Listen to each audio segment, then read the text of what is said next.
Here we got one coming in from Sean says, "Dear Woolie and Mind Goblins, I started playing Vermintide 2 with some friends, and our session wrapped up.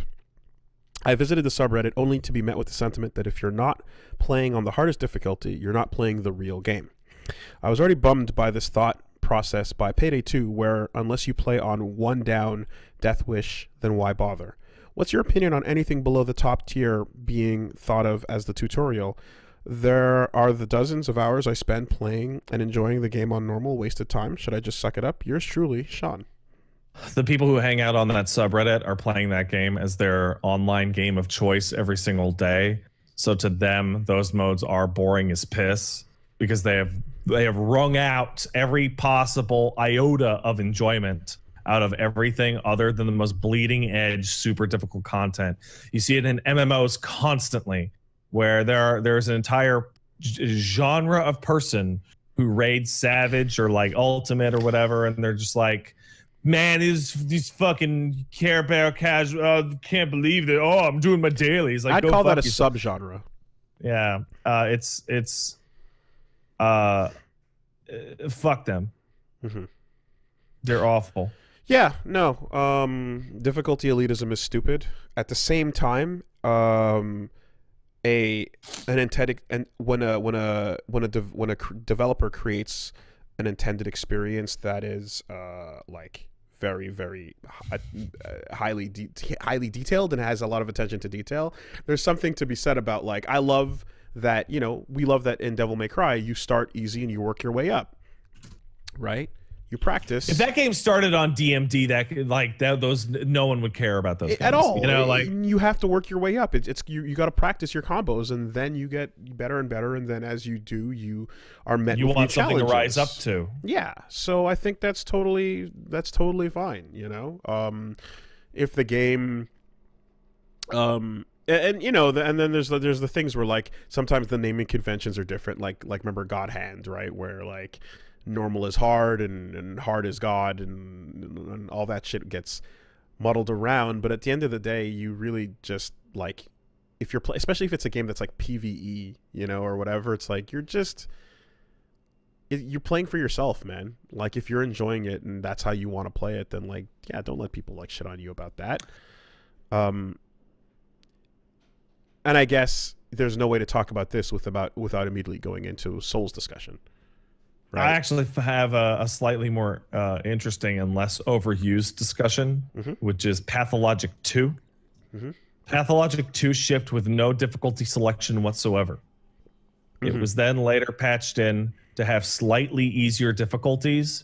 However, when you go to the slider, it literally says, "Don't use this." The game is meant to be brutal and stressful and upsetting. And it's like, okay. Like, it's super bizarre. Like, it is the equivalent of the game starts on DMD. Never forget. And it literally allows you to turn it back to hard. Never forget, Alien Soldier. There are two settings: super easy and super hard. Yeah. And that's it. That is all. Yes, so some games do that. You know, some games don't have difficulty settings. They're just built the way they are. And that's on the dev. Dev can do that. Yeah. Dev can make the game however they want. You don't have to force them to make it a certain way. But if there are options and they are available, then you should not feel shame or bad if you want to play on them. Yeah. Like everyone says, Dark Souls needs an easy mode. The fact that that game has a leveling system of any kind means that it has a built-in easy mode. You just have to work a little bit to unlock it.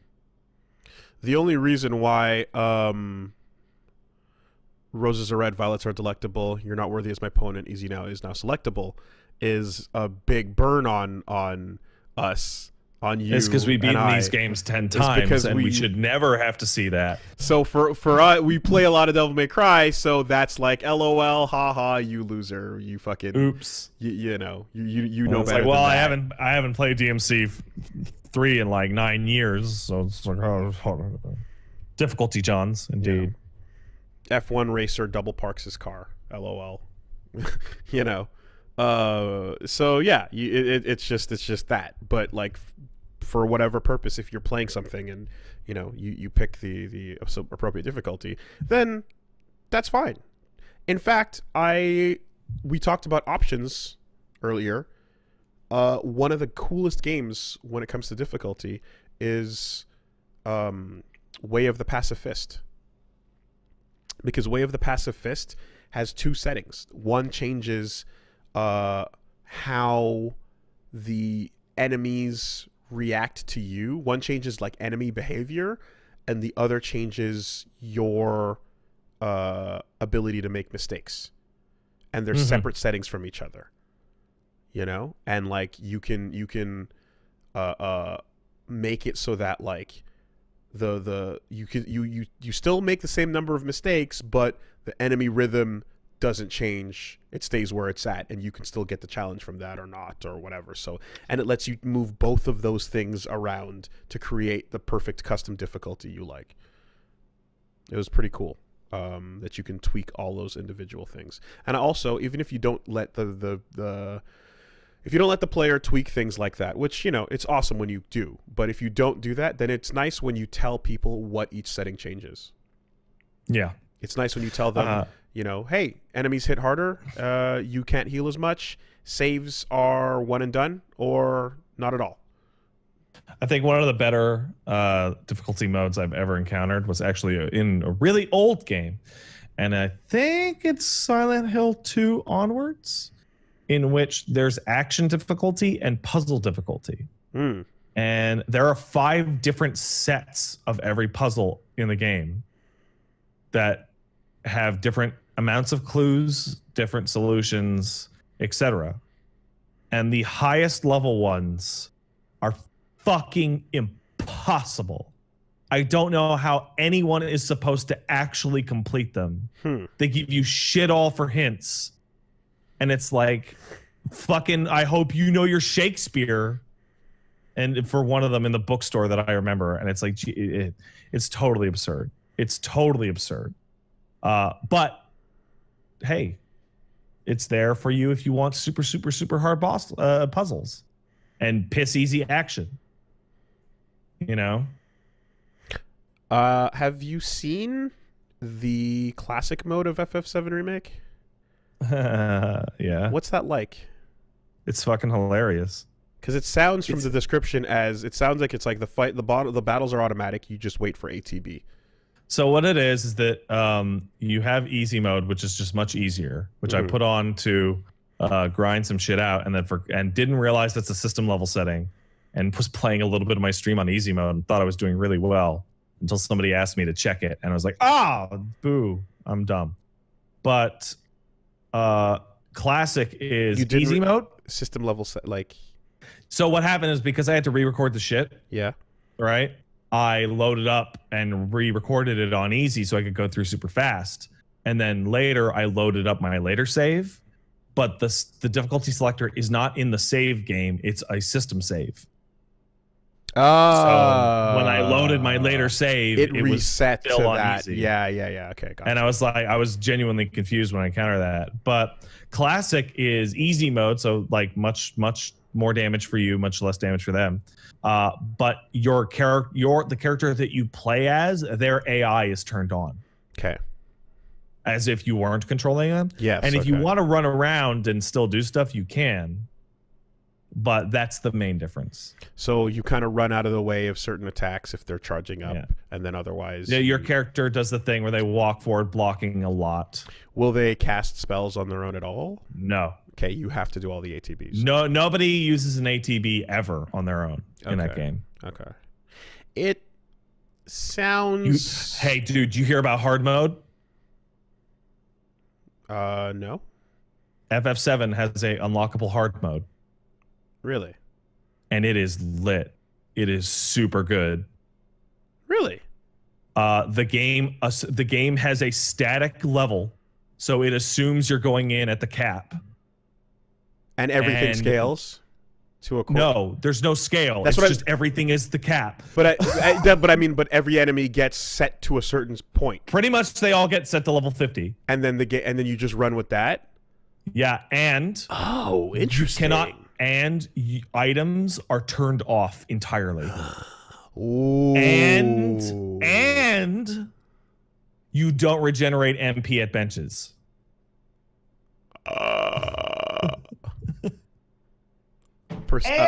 Persona. And enemies get new attacks, and there are more encounters. That's rad. That's rad. That's super rad. They did that work? That's super rad. That's cool. Okay. MP regeneration is that's one of those bits in Persona that fucking I'm like, oh my god, I hate this. Spells are nerfed. Spells are nerfed as a problem solver. Okay, so you got to rely mostly on abilities, huh? Yeah. Can't exploit Hope weaknesses. you have chakra and pray. Oh man. And there are super bosses that are only available in hard mode. Okay, but you can still run around and slash boxes open and get your MP back. Yeah, but that's pretty much the only way you can get them back. Jesus.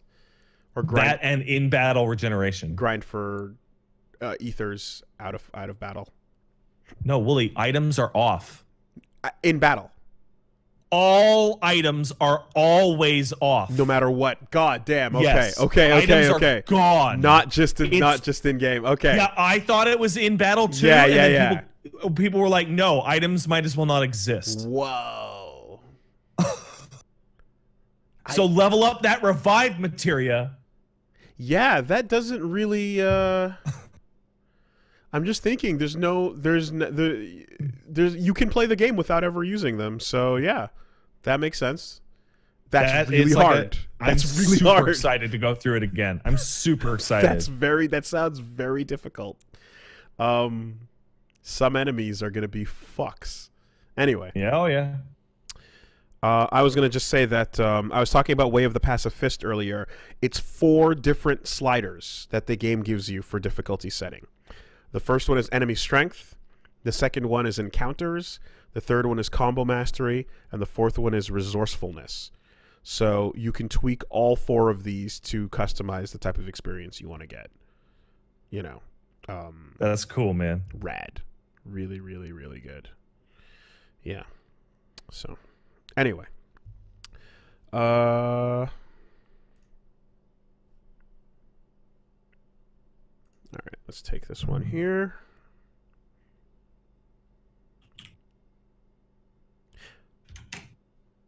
Oh, and yeah, the follow-up was, what do you feel? How do you feel about games where they name the real game hard, whereas normal is like a fake difficulty of easy or something like that? I think that Halo did the best of any game ever, and that is what is it? Something. What are the first 2? I fucking forget. But the third one is heroic, and the fourth one is legendary. And when you mouse over heroic, it goes, "This is the intended difficulty from the development team. This is the best way to play Halo." That's it. It doesn't matter what words you call it, whether you say "give me a story" or "give me Deus Ex."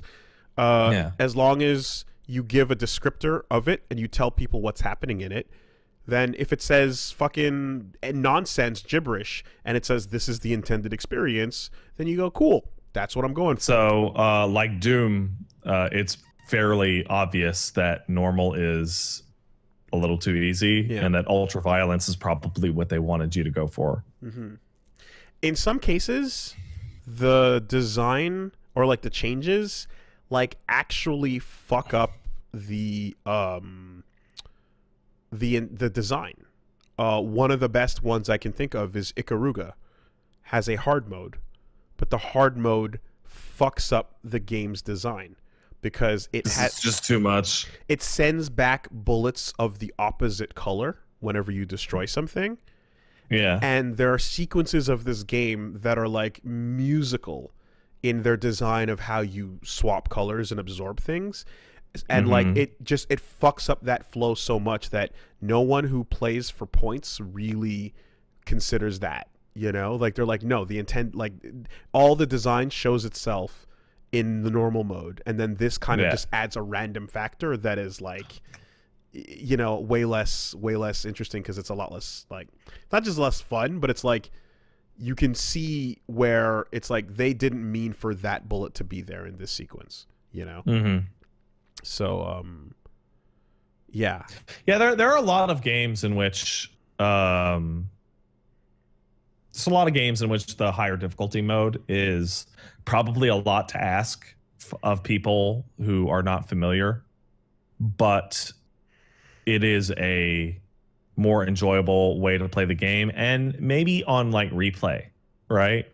So Evil Within's an interesting one where like Resident Evil 2 hardcore mode is a genuinely more enjoyable way to play that game because enemies just they're not as easy to stun, basically. So you have to actually deal with them a little more often. Whereas Evil Within 2, I tried it on the harder difficulties, and it just felt like enemies could see you from much further away, and playing well was more about cheesing the system than actually playing it. And I felt like miserable playing through it.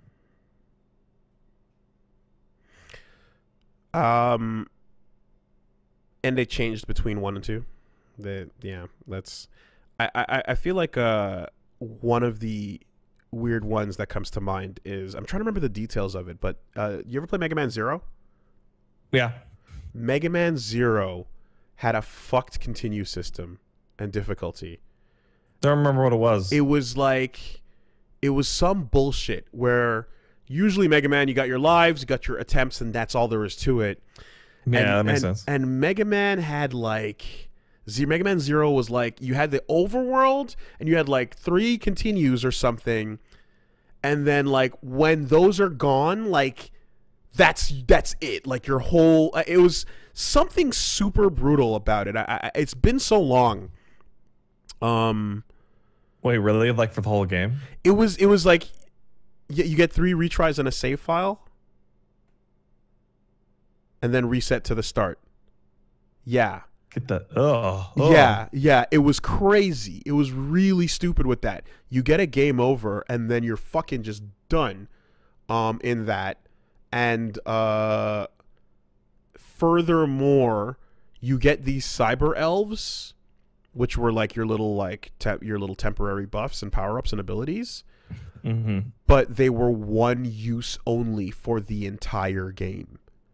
So you have like these consumables. It's the ultimate info. You want to talk mind goblins, right?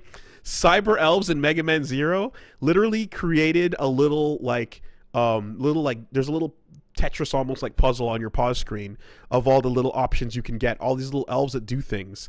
And as soon as you use them, they're gone forever. So they're one and done, and then they die. And then that thing gets grayed out forever. So as you collect these abilities, if you don't, it's all the downsides of like using consumables on a Dark Souls run. Yeah. Except you only have one consumable once, and you cannot get it back. That's awful. There's no way to get it back on that save. You're done. Restart the game.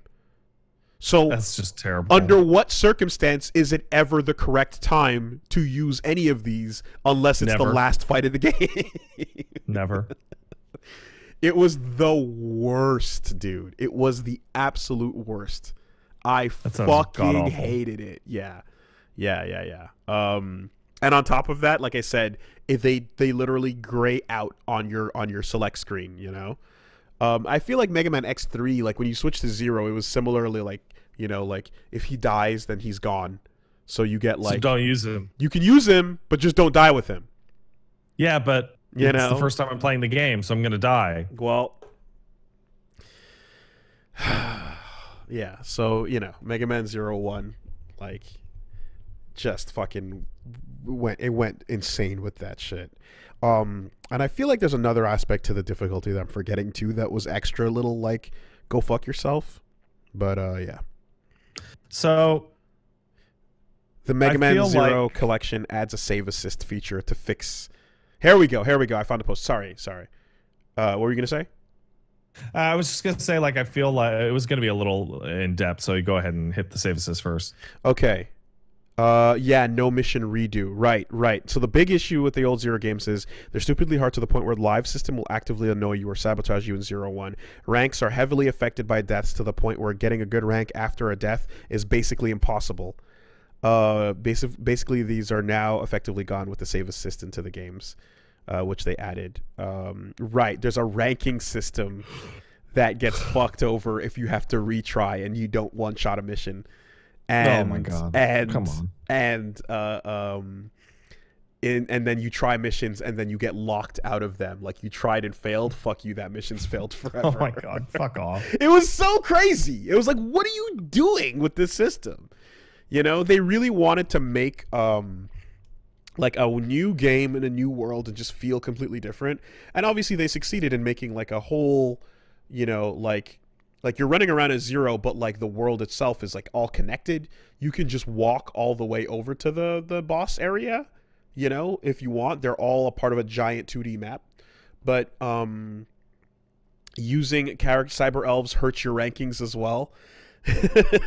You will miss mechanics if you suck. There's some shit where you have to grind out doing certain attacks a certain amount of times to level up the weapons too.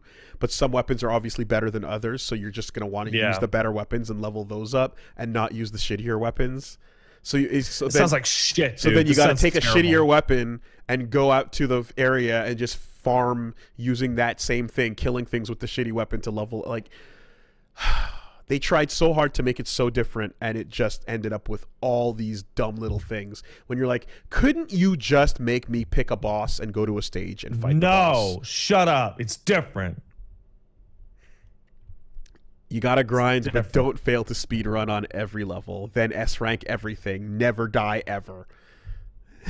So there's a part if you of don't difficulty. speed run, your score is gonna drop. There's a part of difficulty that we barely touched on because it's somewhat rare, but I look at games like XCOM, which offer the Iron Man mode. Yes. And I think Iron Man is super cool, but then I think back to every game I've ever played that has an Iron Man mode. I have had characters get fucking killed by bugs. Every single game, like a Pillars of Eternity, Pillars of Eternity 2, fucking XCOM 2, etc.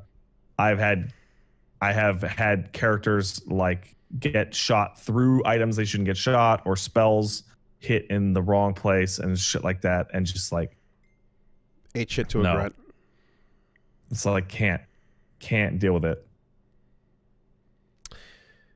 Yeah, I mean, but that's what you that's why you press the button, right? That's why you turn it on, after all.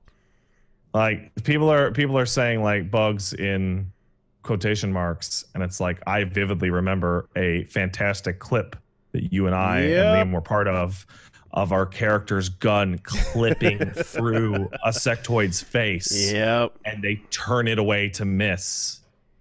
And it's like and that was because of a bug. That was because we were not correctly getting a flanking bonus because of something to do with the corner. Yeah. No, there's these turns when you play Into the Breach on hard. There's these turns where you're like, okay, I'm using the ice mech team, and one of these things freezes itself every time it uses its ability. Right. And because we're on hard, there are now like 4 Vec spawn points and like 5 bugs on the field. But you have to somehow make sure that none of the buildings get hurt or none of your fucking mechs get hurt, and one of your things is frozen. And you're like, come on, hard mode. Like, how is that even possible? I have 2 units, not 3. I have 2 units to stop 5 bugs and 4 spawn points. Go. How is it even possible? It is not, is the answer. It is not, you know? Hope that your building protection percentage is high, or take the damage on your mechs. But yeah, that game has these moments where you're like, this turn cannot be done, you know? And if every once in a while it'll have a moment almost where it realizes where it's set up too much bullshit, because it's like you only get like 3 units, and then it'll have like 4 start to attack, and the 5th one will just be like, I'm not attacking this turn. No, I'm good. I'm just gonna chill. Yeah, and you never know which one it'll happen with, you know. But every once in a while, it'll just be like, okay, yeah, there's 4 on the field. I'll just not attack, you know. But you see these things set up, and you're like, this is done. This is out. One bad turn and we're fucked. God forbid you're trying to complete an objective like protect the train, you know, or stop the power plant from blowing up. God forbid.